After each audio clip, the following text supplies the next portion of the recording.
what these, so God had now achieved a certain level of existence.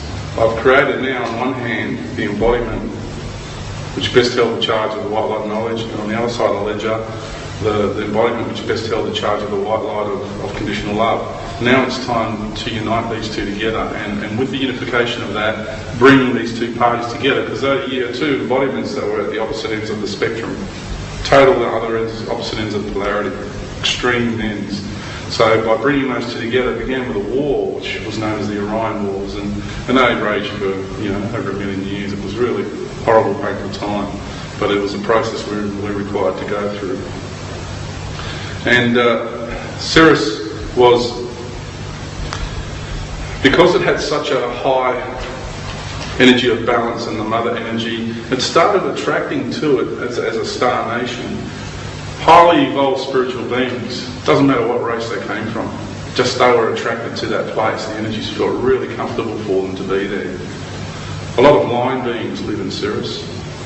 There is lion beings out there, yes.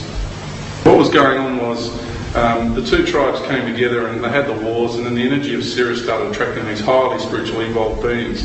And a lot of birds went there too that were highly evolved. And some serpents too that were evolving spiritually and weren't into that energy of war so much. They understood that it was no good.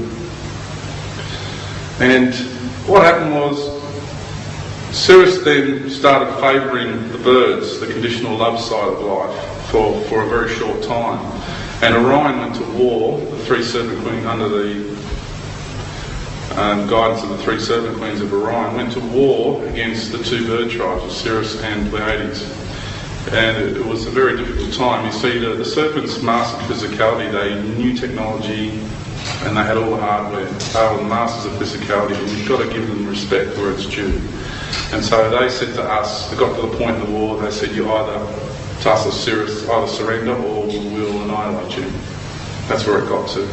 And the king of Sirius, King Arn, who was a very spiritual being and always working with, in line with the spiritual hierarchy, was told by the beings in the higher plane that if you surrender, and it will serve the right purpose down the track. And so he did. He had faith in that. He did. He surrendered. And Sirius now serves in a sort of way under the guidance of Orion in the Federation in kind of a way, certain areas of life. And the wars then subsided, because what happened is by doing that they were able to inject into the serpent races, and we're talking about the cream of the crop of the serpent races, the ones that's sort of the top, the pinnacle, okay? Into that was an injection of Christ's energy by doing that.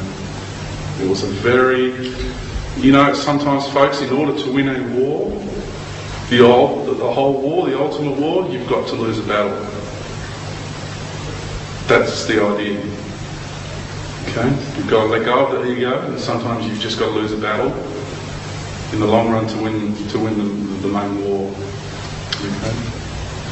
And that's what Arn did, and injected that energy, and a lot of the lion beings started hanging out because they're very wise beings, and that's why I had a lot of that energy around, and that's why the Sphinx is where it is. That's why there's a lot of establishments here on the planet that use the lion as their emblem, because the people at the top, right at the very top, they know exactly what I'm saying. There's no mystery, there's no secret. It's just the masses are kept in ignorance, that's all. And so the lion beings are very important beings. They travel throughout our universe and teach great wisdom to a lot of races. They have the ability to know how to harness power. Power comes in many forms, and ego and greed and all those sort of things, and control, and it's important to learn how to harness that power and redirect it and reuse it in the right manner, in an effective.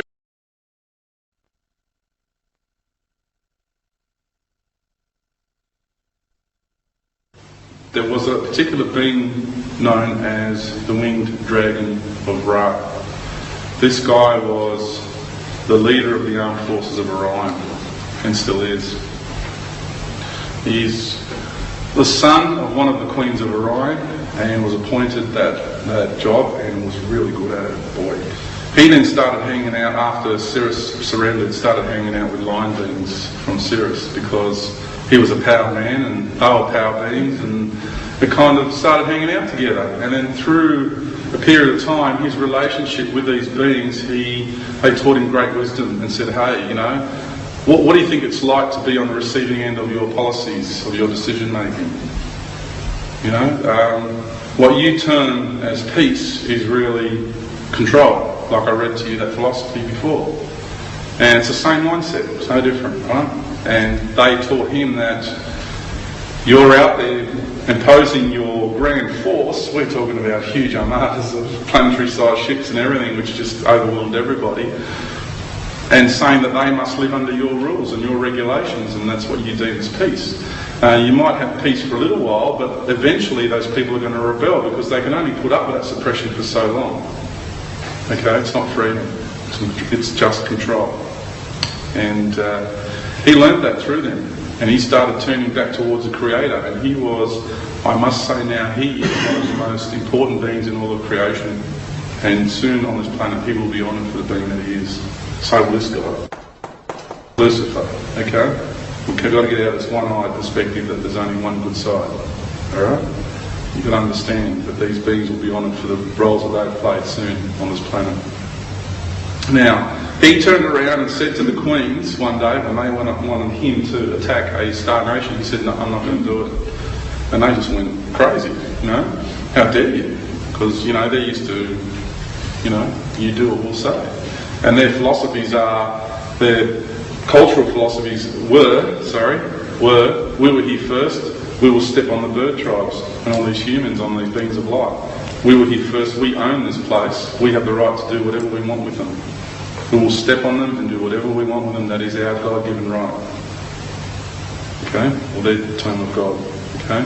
And that's their philosophies that they operate.